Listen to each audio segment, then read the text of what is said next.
Hello बच्चों, मैं अजय कुमार सिंह हूँ। मैं छत्तीसगढ़ एग्रीकल्चर कॉलेज में असिस्टेंट प्रोफेसर हूँ और मैंने अपना बीएससी एग्रीकल्चर JNKU जबलपुर से किया है और MSc हरियाणा एग्रीकल्चर यूनिवर्सिटी से किया है। तो एकलव्य एकेडमी में आप जो PSC की तैयारी कर रहे हैं उसमें आपका स्वागत है। और आज जो मैं आपको टॉपिक पढ़ाने वाला हूँ वो आपका एग्रीकल्चर मार्केटिंग का है, जिसमें अपन प्राइस के बारे में स्टडी करेंगे कि प्राइस को किस टाइप से हम डिसाइड करते हैं या मार्केट में कौन कौन से ऐसे फोर्स हैं जिसके थ्रू प्राइस जो है वो डिसाइड होता है और किस तरह से उसको अलग अलग मेथड से हम एक्सप्लेन कर सकते हैं। और इसके अलावा आपका अलग अलग कोऑपरेटिव जो एजेंसीज़ हैं वो किस तरह से एग्रीकल्चर मार्केटिंग के फील्ड में काम करती हैं और उनका स्वरूप किस टाइप का होता है, ये अपन ये देखेंगे। और इसके अलावा दो बेहद इम्पॉर्टेंट आपके टॉपिक हैं जो कि फार्म मैनेजमेंट और आपका एग्रीकल्चर इकोनॉमिक्स, इसके मतलब बेसिक पार्ट हैं, जो कि आपका सिस्टम ऑफ फार्मिंग और टाइप ऑफ फार्मिंग, जिसमें टाइप ऑफ फार्मिंग अपन कृषि के प्रकार कहते हैं और सिस्टम ऑफ फार्मिंग जो आपका कृषि के आपके एक सिस्टम है, कृषि का सिस्टम वो किस तरह से आपका वर्क करता है, इसके बारे में अपन स्टडी करेंगे। तो सबसे पहले मैं आपको आज बताऊंगा कि एग्रीकल्चर मार्केटिंग जो है वो किस तरह का फील्ड है और एग्रीकल्चर मार्केटिंग का फील्ड किसको मिला के बनता है। बच्चों, यहाँ पे कृषि विपणन का जो अर्थ है उसका मतलब ये है कि हम जो एग्रीकल्चर जो प्रोड्यूस है उसको फार्मर के जो फील्ड हैं वहाँ पे प्रोड्यूस करने के बाद जो कंज्यूमर तक पहुँचाते हैं। तो जो कंज्यूमर तक पहुँचने का जो मार्ग है, मतलब जहाँ से एक तरह से कहना चाहिए कि आपका सेंटर ऑफ प्रोडक्शन और सेंटर ऑफ कंजम्पशन, मतलब जिस जगह से चीज़ें प्रोड्यूस होती हैं और जिस जगह पे कंज्यूम होती हैं, वो पूरा रास्ता या चैनल कौन सा है, उसको अपन पूरे का पूरा एग्रीकल्चर मार्केटिंग के फील्ड में अपन इंक्लूड करते हैं। इसमें क्या है, डिफरेंट आपके चैनल्स होंगे। जैसे सबसे पहले आपका एग्रीकल्चर जो प्रोड्यूस है वो आपका फार्मर के फील्ड में प्रोड्यूस होगा, फार्मर के फील्ड में प्रोड्यूस होगा और यहाँ से होते हुए वो कई अलग अलग रास्तों से या कई एक तरह से कहना चाहिए कि अलग अलग जगहों से होते हुए वो लास्ट में जाके कंज्यूमर तक पहुँचता है। कंज्यूमर तक पहुँचता है जिसको अपन उपभोक्ता कह सकते हैं, उपभोक्ता कहते हैं या इसी को अपन अंतिम उपभोक्ता भी कहते हैं या इसको अपन फाइनल कंज्यूमर कहते हैं। फाइनल कंज्यूमर कहते हैं। फाइनल कंज्यूमर इसलिए कहते हैं क्योंकि यहाँ पे जो अलग अलग सेगमेंट है, मान लो किसी ये आपका फार्मर ने क्या किया कि प्रोड्यूस को यहाँ पे उत्पादित करके उसने सबसे पहले चिल्लर मार्केट में या फुटकर विक्रेता को वहाँ पे बेचा, या जैसे कोचिया हो गया, वो गांव में कोचिया को उसने बेचा, तो वो भी एक तरह से क्या है, इसके रिस्पेक्ट में कंज्यूमर है। ठीक है। फिर यहाँ से जब हुआ तो उसने क्या किया, थोक विक्रेता को बेचा, थोक विक्रेता ने क्या किया, उसको दूसरे थोक विक्रेता के पास बेचा। ठीक है। इसके बीच में भी एक पॉइंट आ सकता है कि उसको परिवहन के लिए उसने किसी दूसरे आदमी को हायर किया, तो वहाँ पे वो कौन सी एजेंसी को ले रहा है और वो किस तरह से प्रोड्यूस आपका जा रहा है। तो ये भी क्या है, एक तरह का कंज्यूमर का ही हिस्सा हुआ। लेकिन ये जो प्रोड्यूस पैदा हुआ है ये फाइनली किस चीज़ के लिए है कि उसको उपभोक्ता जो है मार्केट में उसको कंज्यूम करे। इस वजह से इसको अपन क्या कह रहे हैं, फाइनल कंज्यूमर कह रहे हैं। तो ये जो पूरा रास्ता होता है इसमें आपका थोक विक्रेता भी आ जाएगा, आपका फुटकर विक्रेता भी आ जाएगा, ट्रांसपोर्ट करने वाली एजेंसी भी आ जाएंगी, आपके पैकिंग करने वाली संस्थाएं भी आ जाएंगी। ये सारी जितनी भी संस्थाएं जो इसके बीच में इन्वॉल्व होती हैं वो सब के सब इस एग्रीकल्चर मार्केटिंग के फील्ड में इंक्लूड होंगी। तो ये सारा सेक्टर जो होता है इस सारे चीज़ों से मिला के बनता है। और इसमें एग्रीकल्चर मार्केटिंग में अपन यही चीज़ पढ़ते हैं कि फार्मर के फील्ड से जो प्रोड्यूस निकलता है वो कंज्यूमर तक किस रास्ते से पहुंचता है, तो उनके सब अलग अलग सेगमेंट क्या है, उनके फैक्टर अफेक्टिंग क्या है, वहाँ पे वो किन किन चीज़ों से प्रभावित होता है, इन सब सारी चीज़ों का अपन स्टडी जो करेंगे वो आपका एग्रीकल्चर मार्केटिंग के अंतर्गत करेंगे। तो ये बेसिकली आपका एक फील्ड हुआ जो कि एग्रीकल्चर मार्केटिंग हुआ। अब इसमें जैसा कि आपके कोर्स में है, आपके कोर्स में है कि आपका प्राइस का जो डिटर्मिनेशन है या प्राइस का निर्धारण वो किस तरह से होता है, ये आपके कोर्स में है। अब इसमें आप एक चीज़ देखिएगा कि जब हम मार्केट में जाते हैं तो वहाँ पे दो आपके जो अलग अलग एक ही चीज़ को बेचने वाले दो अलग अलग लोग मिलेंगे, लेकिन क्या होता है कि ना तो उनके बीच में आपस में कोई ख़ास बातचीत है, जबकि एक तरह से देखा जाए तो उनके बीच में एक तरह का कंपटीशन होता है और एक तरह की फ़ाइट होती है। लेकिन इसके बाद भी एक चीज़ फिक्स होता है वहाँ पे कि जो प्राइस का जो वैल्यू है वो आपका एक जो बेचने वाला है उसके पास भी सेम रहेगा, आप दूसरे के पास भी जाओगे तो मोर और लेस उतना ही रहता है। तो यहाँ पे एक आश्चर्य की बात यह है कि इतने बड़े मार्केट में जहाँ पे लोग आपस में बहुत ज़्यादा मतलब आपका कंसोलिडेटेड वे पे अपन वो मिले हुए नहीं हैं, तो फिर भी एक प्राइस की डायरेक्शन में किस तरह से वो पहुँच जा रहे हैं और प्राइस जो है किस तरह से एक ही टाइप का प्राइस जो है डिसाइड हो रहा है। यहाँ पे एक प्राइस कहने का मतलब ये है कि भाई थोड़ी बहुत आप वेरिएशन पा सकते हैं। जैसे मान लो भिंडी का रेट हुआ तो भिंडी की रेट आपको कहीं पे 20 रुपये मिलेगा, कहीं पे 22 रुपये मिलेगा, लेकिन आपको इस तरह से दिखाई नहीं देगा कि कहीं 20 रुपये है तो कहीं 40 रुपये है। इस तरह की चीज़ें नहीं आएंगी। मतलब आपका प्राइस जो है एक रेंज में रहेगा, उससे बाहर आपका प्राइस नहीं जाएगा। तो ये प्राइस का डिटर्मिनेशन किस मेथड से होता है और इसके बीच में कौन कौन सी एजेंसियां या कौन कौन सी शक्तियां जो हैं वो इन्वॉल्व है, इसकी अपन स्टडी करेंगे और इसको अलग अलग मेथड से किस तरह से एक्सप्रेस कर सकते हैं, इस चीज़ को ये आपके कोर्स में है। वस्तुओं का या कृषि उत्पाद का मूल्य का निर्धारण। कृषि उत्पाद का जो मूल्य का निर्धारण है वो बेसिकली दो चीज़ों से डिसाइड होता है। जैसे मार्केट में हम ये जानते हैं कि एक आपका डिमांड होता है और दूसरा आपकी सप्लाई होती है। उसको यहाँ पे हम अभी रिफ़र करेंगे, एक डिमांड फोर्स हुआ और दूसरा आपका सप्लाई फोर्स हुआ।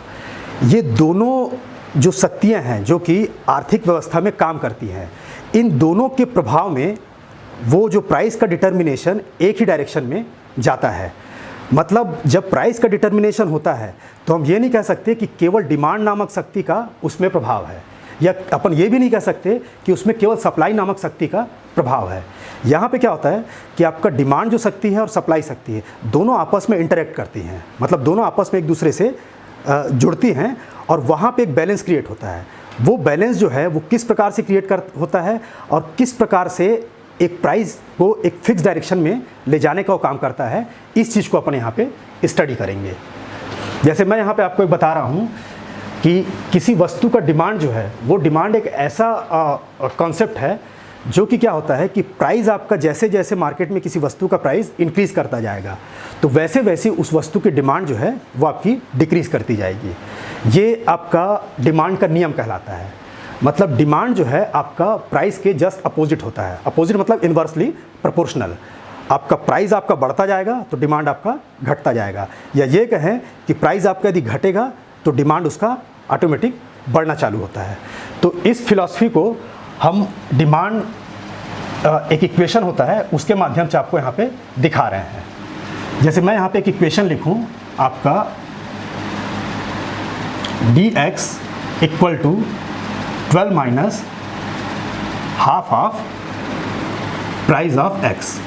यहाँ पे मान लो हम एक कमोडिटी लेते हैं, जैसे सपोज आपका दूध लेते हैं, मिल्क लेते हैं, ठीक है, और मिल्क का ये जो है ये प्राइस को रिप्रेजेंट करता है और इस प्राइस पे किसी पर्टिकुलर एरिया में कि कितनी डिमांड प्रोड्यूस होती है ये dx उस चीज़ को रिप्रेजेंट करता है। मतलब इस इक्वेशन के थ्रू अपन क्या कर सकते हैं कि हम अलग अलग प्राइस यदि अपन रखेंगे तो उसमें हमको अलग अलग क्वांटिटी हमको वहाँ पे प्राप्त होगी। अलग अलग प्राइस पे उस प्राइस पे जो क्वांटिटी मांगी जाएगी वो आपका उस प्राइस पे उसकी डिमांड कहलाएगी। जैसे फॉर एग्जांपल अपन यहाँ पे एक टेबल बनाएं,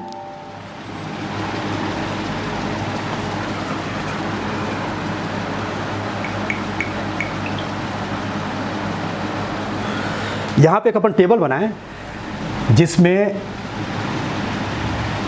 ये आपका प्राइस ऑफ x है और ये आपका डिमांड ऑफ x है। मान लो यहाँ पे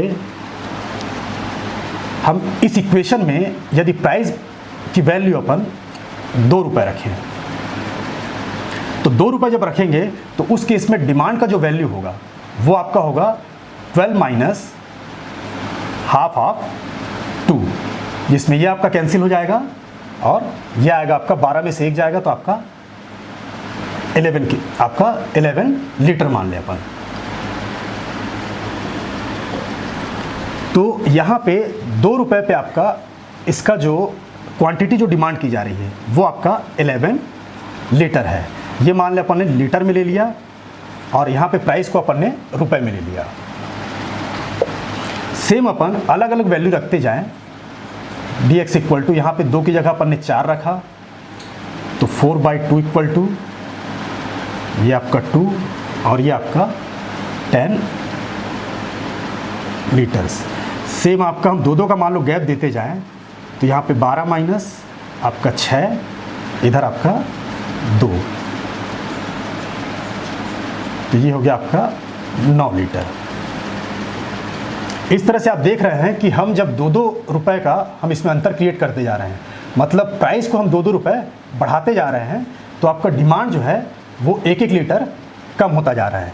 तो इस तरह से यदि अपन देखेंगे तो प्राइस को मान लो अपन ने 4 रुपये रखा तो उस केस में आपका डिमांड जो हो गया वो 10 लीटर हुआ। अपन ने यहाँ पे 6 रखा तो डिमांड आपका 9 लीटर का हो गया। इधर हमने उसको बढ़ाया 8 रुपये बढ़ाया तो उसका डिमांड हो गया आपका 8 लीटर आया।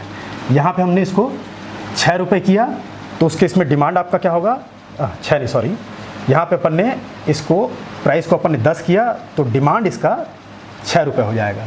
फिर प्राइस हमने 12 रुपये बढ़ाया तो इसका डिमांड आपका हो जाएगा 5। फिर अपन ने इसको 14 किया तो फिर ये आपका 4 रुपये हो गया। कि यहाँ पे प्राइस जैसे जैसे आपका इंक्रीज़ होता जा रहा है वैसी वैसी क्या है डिमांड जो है वो आपकी डिक्रीज़ होती जा रही है। इसी फिनोमिना को अपन ये कहते हैं कि ये लॉ ऑफ डिमांड है। लॉ ऑफ डिमांड का मतलब ये है कि प्राइस आपका बढ़ता जाएगा तो डिमांड आपका घटता जाएगा, या प्राइस आपका कम हो रहा है इस डायरेक्शन में तो डिमांड आपका बढ़ता जा रहा है। तो यहाँ पे अपन ये देख रहे हैं कि दोनों एक दूसरे के इन्वर्सली प्रोपोर्शनल है, या इसी को अपन इस तरह से शो कर सकते हैं।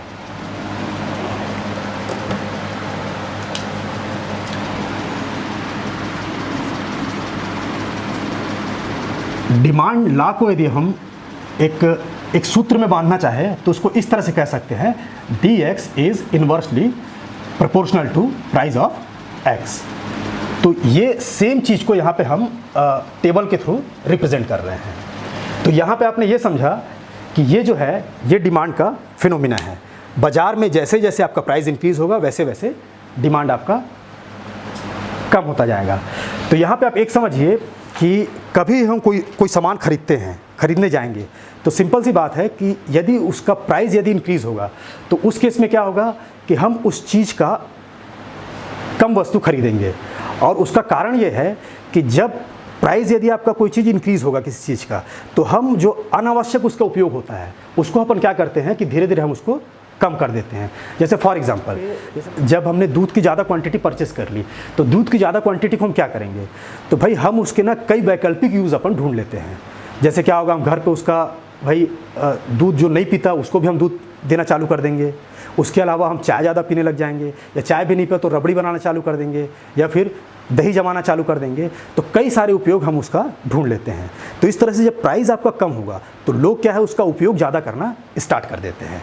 अब ऐसी स्थिति में क्या होती है कि यदि प्राइस धीरे धीरे बढ़ जाए तो प्राइस बढ़ेगा तो लोग क्या करेंगे, जो अनावश्यक उपयोग है उसको छोड़ते जाएंगे और केवल वही उपयोग करेंगे जो कि बेहद ज़्यादा आवश्यक है। ऐसा नहीं कि आपका डिमांड बिल्कुल पूरी तरह से ख़त्म हो जाएगा। भाई प्राइस इंक्रीज़ होगा तो डिमांड कम होगा, लेकिन पूरी तरीके से कभी भी ख़त्म नहीं होगा।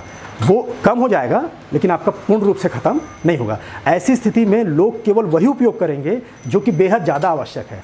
जैसे दूध का प्राइस आज के डेट में आपका 60 रुपये 70 रुपये चले जाए तो बस घर में लोग दूध को इसीलिए खरीदेंगे कि भाई चाय पी सके, या बच्चे को यदि अपन दूध पिलाते हैं तो केवल उसका अपन उपयोग कर सके, और उसके अलावा और सारे उपयोग हम बंद कर देंगे। तो ये क्या हुआ कि ये आपका डिमांड का कॉन्सेप्ट हुआ, या ये कंज्यूमर की तरफ होने वाली घटना है। डिमांड यहाँ पे ये भी ध्यान देने लायक बात है कि ये जो डिमांड और प्राइस का जो रिलेशन है ये हमको कंज्यूमर की तरफ से दिखाई देगा, जबकि इसके अपोजिट क्या है, जो सप्लाई है वो सप्लाई जो है वो आपका प्रोड्यूसर का फिनोमिना है। मतलब वो कंज्यूमर की तरफ से होने वाली घटना नहीं है, वो प्रोड्यूसर और मार्केट में जो बेच रहा है या जो डायरेक्टली आपके कंज्यूमर के कांटेक्ट में है उसके बीच में होने वाली घटना है। मतलब इसको ये समझ लीजिए कि आपका जो सप्लाई है, यदि किसी वस्तु का प्राइस जो है यदि ज़्यादा होता है तो फार्मर या सप्लाई करने वाला वो ज़्यादा क्वांटिटी में चीज़ों को सप्लाई करता है, और यदि उसका प्राइस कम होगा तो वो कम क्वांटिटी में उस चीज़ को सप्लाई करेगा। जैसे एग्रीकल्चर में एक सिंपल सी बात है कि जब आपका जैसे धान हुआ, धान का जब हार्वेस्टिंग होता है तो उस केस में क्या होता है कि धान का बहुत ज़्यादा मात्रा आपका मार्केट में आता है, ठीक है, जिसकी वजह से ज़्यादा क्वांटिटी मार्केट में आ जाने की वजह से उसका प्राइस क्या होगा, आपका कम हो जाता है ऑटोमेटिक। मतलब उस केस में सप्लाई जो है आपका कम, सप्लाई आपका ज़्यादा है तो प्राइस आपका कम हो गया। लेकिन ऐसे केस में कुछ फार्मर क्या करते हैं कि वो अपना जो प्रोडक्ट है या उत्पाद है वो पूरे का पूरा नहीं बेचते। वो क्या करेंगे, जो मिडिलमैन है उससे डिस्कस करेंगे कि भाई अभी चूंकि प्राइस क्या है कम है तो कम क्वांटिटी में उस चीज़ को बेचेंगे। हाँ, यदि उस वक्त उसने क्या है प्राइस बढ़ा दिया तो वो ज़्यादा क्वांटिटी निकालने के लिए तैयार हो जाते हैं। तो यहाँ पे ये समझना होगा कि यदि हम एक मिडिलमैन को रखें और एक सप्लायर को रखें और उनसे हम बात करें तो जैसे जैसे वो क्या करेगा कि उस चीज़ की प्राइस को बढ़ाता जाएगा, वैसे वैसे सप्लायर क्या करेगा, अपनी क्वांटिटी को भी सप्लाई करने की कैपेसिटी को बढ़ाता जाएगा। मान लो कृषक के पास आपका सिंपल सा अपन एग्जांपल ले कि 10 क्विंटल धान है। अब 10 क्विंटल धान है और उसने प्राइस जो है वो आपका एक्सपेक्ट किया कि आपका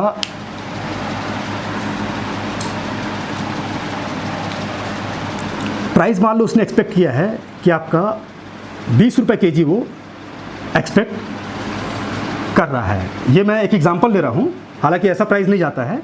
वो 20 रुपये फार्मर जो है, फार्मर अपनी तरफ से इतना प्राइस एक्सपेक्ट कर रहा है, लेकिन वहाँ पे मार्केट में जो एक्चुअल प्राइस है वो 10 रुपये है। अब फार्मर के पास ये समझ लीजिए कि कितनी क्वांटिटी में उसने प्रोड्यूस किया है, 10 क्विंटल क्वांटिटी उसने प्रोड्यूस किया है। अब जब फार्मर 10 क्विंटल क्वांटिटी को उसने 20 रुपये के हिसाब से बेचने को सोचा है और ऐसी स्थिति में 10 रुपये उसका प्राइस है, तो ऐसे केस में एक समझदार फार्मर क्या करेगा कि पूरा 10 का 10 क्विंटल वो बाज़ार में नहीं बेचेगा। वो केवल इतनी क्वांटिटी बेचेगा जिसमें वो अपनी वित्तीय आवश्यकताओं की पूर्ति कर सके। फिर वो वेट करेगा कि ये जो प्राइस है वो आपका इंक्रीज़ होता है कि नहीं होता है। यदि यही सप्लायर क्या करता है, इस प्राइस को बढ़ा देगा, यदि वो उसको आपका 12 रुपये कर दिया तो उस केस में हो सकता है ये अपने सप्लाई करने की क्वांटिटी को इंक्रीज़ कर दे। ये हो सकता है 15 रुपये कर दे, तो हो सकता है ये और उसको इंक्रीज़ कर दे। और यदि इसने क्या किया 20 रुपये या 20 रुपये से ज़्यादा का प्राइस वो फार्मर को दे रहा है, तो ऐसी स्थिति में जो फार्मर अपना पूरा का पूरा सप्लाई उस मिडिलमैन को देने को तैयार हो जाएगा। तो यहाँ पे अपन एक चीज़ देख रहे हैं कि प्राइस जैसे जैसे इंक्रीज़ हो रहा है वैसे वैसे क्या हो रही है, सप्लाई भी आपकी इंक्रीज़ कर रही है। इसका मतलब यहाँ पे आप ये देखिए कि डिमांड जस्ट अपोजिट चल रहा है। डिमांड, प्राइस यदि बढ़ रहा है तो आपका डिमांड घटता जा रहा है, और यहाँ पे क्या है कि आपका प्राइस यदि बढ़ता जा रहा है तो आपकी सप्लाई भी इंक्रीज़ करती जा रही है। कि आपका जो अलग अलग आपके प्राइस पे जिस तरह से हमने डिमांड इक्वेशन से डिमांड के बारे में बताया था, वैसे ही हम एक सप्लाई के बारे में भी एक इक्वेशन अपन जनरेट करें। मान लीजिए एक इक्वेशन है आपका Sx इक्वल टू आपका half of price of x। ये इक्वेशन ये बताता है कि अलग अलग प्राइस पे, या इसको अपन सप्लाई इक्वेशन कहते हैं, और सप्लाई इक्वेशन का मतलब ये है कि अलग अलग प्राइस पे अलग अलग कितनी जो सप्लाई की क्वांटिटी आएगी, इसको अपन इसके थ्रू निकाल सकते हैं। जैसे यहाँ पे अपन ने देखा कि प्राइस का वैल्यू क्या है, यहाँ पे 2 रुपये है, तो इस केस में सप्लाई भी अपन, चूँकि दूध का अपन एग्जांपल नहीं है तो इसको भी अपन लीटर में लेते हैं। अब हम ये मानते हैं कि 2 रुपये की जब आपकी प्राइस है तो उस केस में डिमांड आपका 11 लीटर है और सप्लाई आपका आ रहा है केवल, अपन ने 2 रुपये रखा तो उस केस में सप्लाई आपका केवल 1 ही लीटर आ रहा है। सप्लाई आपका 1 ही लीटर आ रहा है। ऐसे ही आपने क्या किया कि इसको अपन ने यहाँ पे 4 रुपये रखा तो ये चीज़ आपका क्या आ गया, 2 लीटर आ गया। इसी तरह से यहाँ पे हमने 6 रुपये रखा तो ये आपका आ गया 3 रुपये आ गया। मतलब यहाँ पे भी देखिए वहाँ पे जैसे एक एक न्यूमेरिकल वैल्यू का आपका डिक्रीज़ हो रहा है, वैसे एक एक न्यूमेरिकल वैल्यू यहाँ पे बढ़ रहा है। तो इस इक्वेशन से आप अलग अलग प्राइस का वैल्यू रखेंगे तो अलग अलग सप्लाई की वैल्यू आपको दिखाई देगी, या उसको अपन ले सकते हैं। अब यहाँ पे सप्लाई देखिएगा, जैसे आपका प्राइस आपका 2 रुपये है, तो केवल जो दूध वाला है वो केवल 1 लीटर सप्लाई करने को तैयार है, लेकिन प्राइस जैसे बढ़ा दिया जाता है तो उस केस में वो 2 लीटर दूध सप्लाई करने को तैयार है। फिर उसने क्या किया, उसने इसको 6 रुपये किया तो आपका 3 रुपये हो गया, और इसी तरह से आगे हम इसको एक टेबल में लिख सकते हैं। ये आपका 4 रुपये,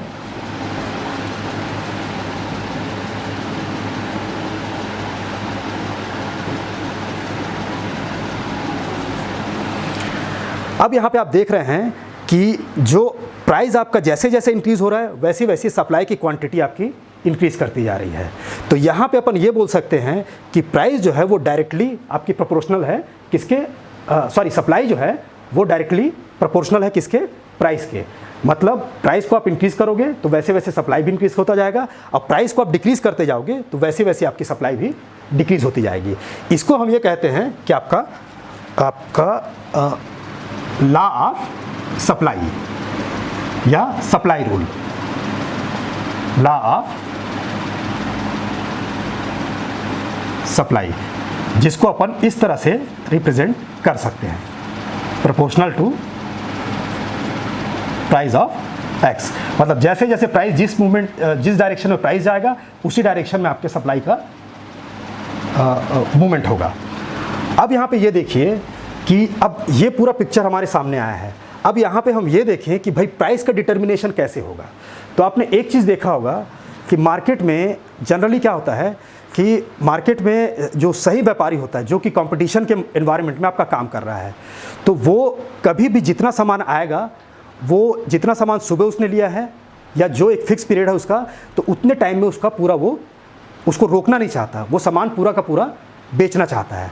मतलब एक सही व्यापारी ये सोचता है कि किस तरह से जितनी डिमांड कंज्यूमर से आ रही है उतनी डिमांड को अपन पूरी तरह से फुलफिल करें। मतलब उसका सोचने का डायरेक्शन ये होता है कि जितनी डिमांड बाजार में आ रही है उसको अपन क्या करें, उसको अपन किसी तरह से सप्लाई करके सेटिस्फाइड करें। अब यहाँ पे आप देखेंगे तो मान लो जब 2 रुपये आपका इसका प्राइस है, दूध का प्राइस आपका 2 रुपये है, तो उसमें डिमांड जो है, डिमांड आपका आ रहा है 11 लीटर का, जबकि प्रोड्यूसर जो है वो केवल 1 लीटर सप्लाई देने के लिए तैयार है।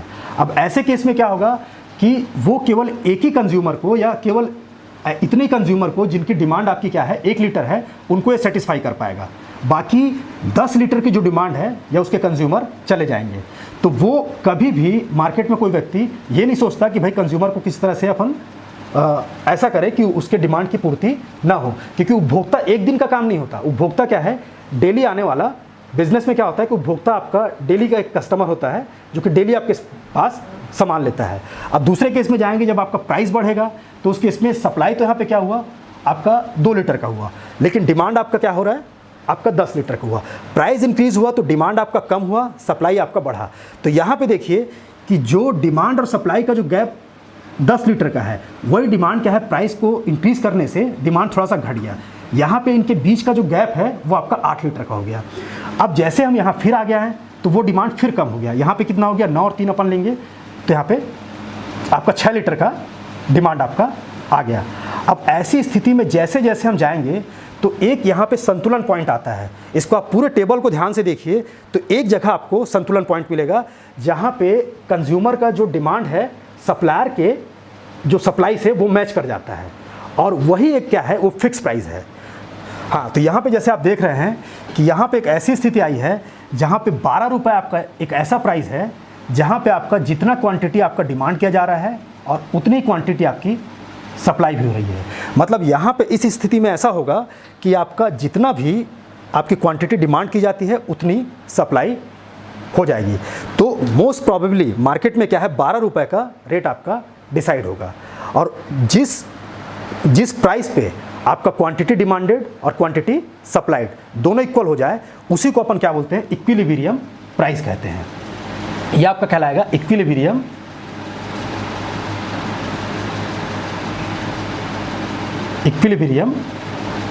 प्राइस कहलाएगा। और जहां ये आपका इक्विलिब्रियम क्वांटिटी डिमांडेड और इक्विलिब्रियम क्वांटिटी सप्लाइड कहलाएगा।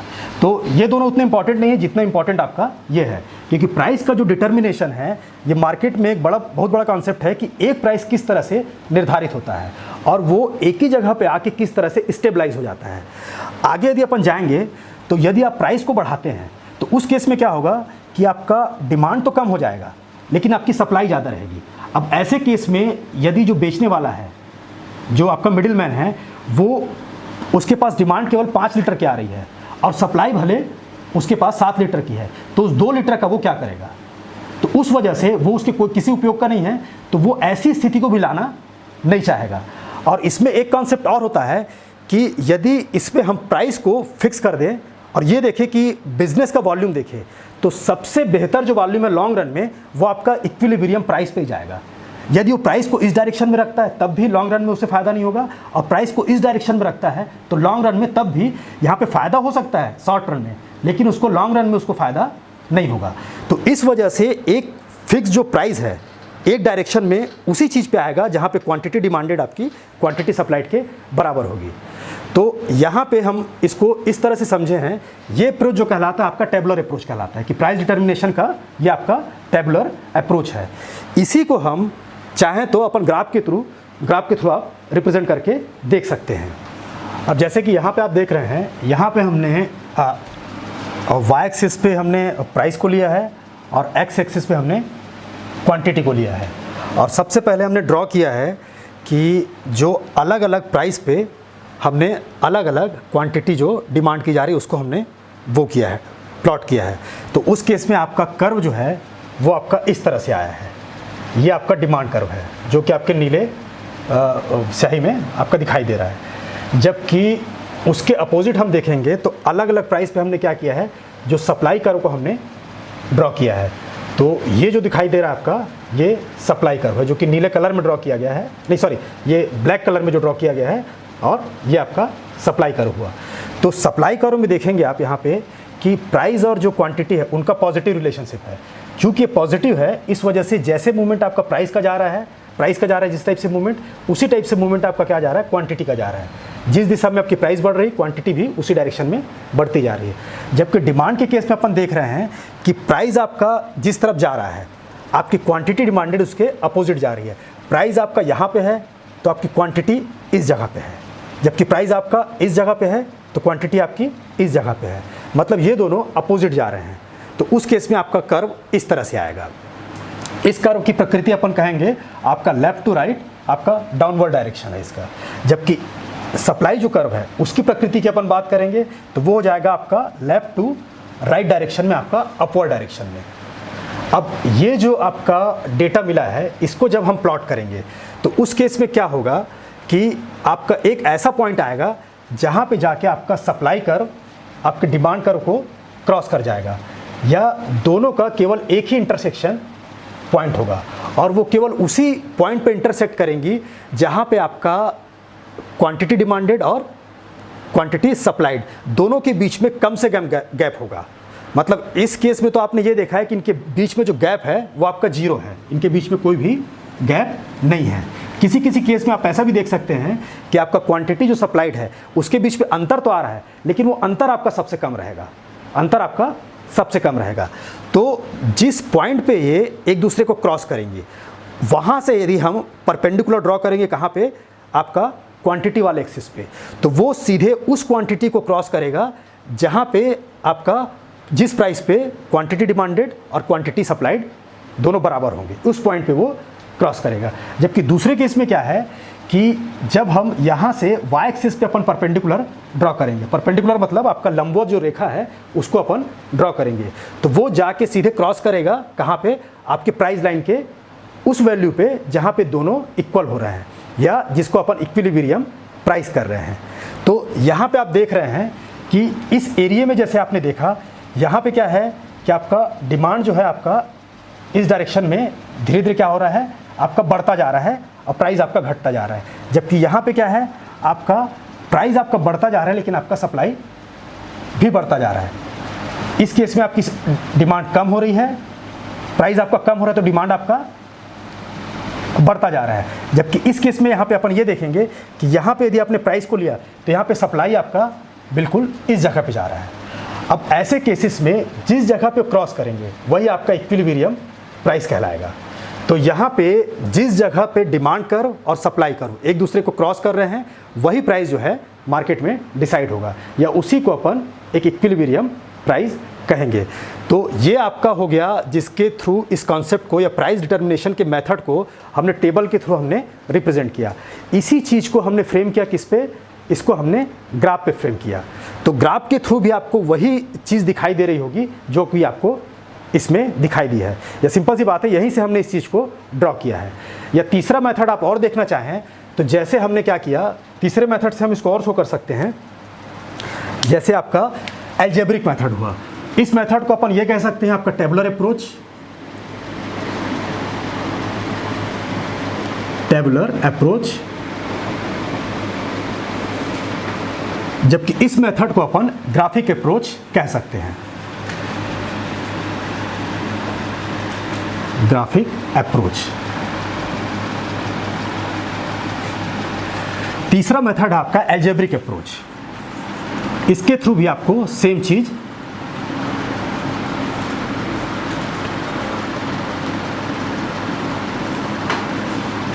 एल्जेब्रिक अप्रोच में क्या है कि जो डिमांड का आपका इक्वेशन है और जो सप्लाई का इक्वेशन, हम उस दोनों को लिखते हैं। जैसे आपका डिमांड का इक्वेशन जो हमने ड्रॉ किया था वो है आपका 12 minus half of price of x, और सप्लाई जो है वो आपका half of price of x. यहाँ से हम डिमांड करने वाली क्वांटिटी को हम अलग अलग प्राइस पे देख रहे हैं और यहाँ पे सप्लाई करने वाली क्वांटिटी को अलग अलग प्राइस पे देख रहे हैं। हम ये जानते हैं कि एक प्राइस डिसाइड होने के लिए आपका डिमांड ऑफ कमोडिटी और सप्लाई ऑफ कमोडिटी दोनों इक्वल होना चाहिए। तो मान लो इस इक्वेशन में हम इन दोनों को इक्वल करते हैं और ये देखते हैं कि किस प्राइस पे वो दोनों इक्वल हो रहा है इस सिचुएशन में। तो जैसे आपका डिमांड ऑफ एक्स और सप्लाई ऑफ एक्स, इन दोनों को हमने क्या किया, इक्वल किया। तो demand of x equal to है आपका 12 minus half of price of x, और इधर सप्लाई है आपका half of price of x. इसको हम सॉल्व करेंगे तो आप मान लो हम प्राइस को इस डायरेक्शन में ले आते हैं, तो half of price of x इधर आया तो ये आपका प्लस में है, तो इस डायरेक्शन में वो माइनस में हो जाएगा, equal to price of x equal to 0। या ये हुआ आपका 12 माइनस, इसको हमने 1/2 को हमने बाहर निकाल लिया, इधर आपका प्राइस ऑफ एक्स और price of x is equal to 0। या ये कहें कि 12 माइनस हाफ ऑफ, ये हो गया आपका 2 times of price of x. यहाँ पे ये देखेंगे 2 और 2 कैंसिल हो जाएगा, यहाँ पे 12 इक्वल टू आपका 12 minus price of x equal to 0। या यहाँ पे हम देखेंगे कि 12 equal to price of x. इसका मतलब ये है कि जब हम क्वांटिटी डिमांडेड और क्वांटिटी सप्लाइड को इक्वल करते हैं तो ये इक्वल होने वाली कंडीशन आपकी 12 रुपये प्राइस पे ही आपकी इस कंडीशन में आएगी। तो इस चीज़ को हम तीनों मेथड से देख सकते हैं, टेबल के थ्रू, चाहे कर्व के थ्रू, या चाहे आपका इक्वेशन के थ्रू। तो यहाँ पे आपको ये समझ में आ गया होगा कि किसी वस्तु का जो प्राइस है वो केवल डिमांड से आपका डिसाइड नहीं होगा या केवल सप्लाई से डिसाइड नहीं होगा। वो बाज़ार में जो दो शक्ति काम करती है, डिमांड की और सप्लाई की, उन दोनों का आपस में इंटरेक्शन किस टाइप से होता है और आपस में दोनों संतुलन किस प्रकार से वो निर्मित करती हैं। जिस एरिया पे या जिस रेंज पे वो संतुलन स्थापित करेंगे उसी एरिया पे प्राइस का डिटर्मिनेशन होगा। अब इसमें तो हमने एक फिक्स वैल्यू लेके आपको समझाया है, ठीक है। ऐसा भी हो सकता है कि कहीं पे क्वांटिटी डिमांडेड और क्वांटिटी सप्लाइड जो है इक्वल ना है, लेकिन प्राइस वही डिसाइड होगा जहाँ पे इन दोनों का डिफरेंस जो है कम से कम होगा। ज़्यादा डिफरेंस पे कभी भी प्राइस डिसाइड नहीं होगा।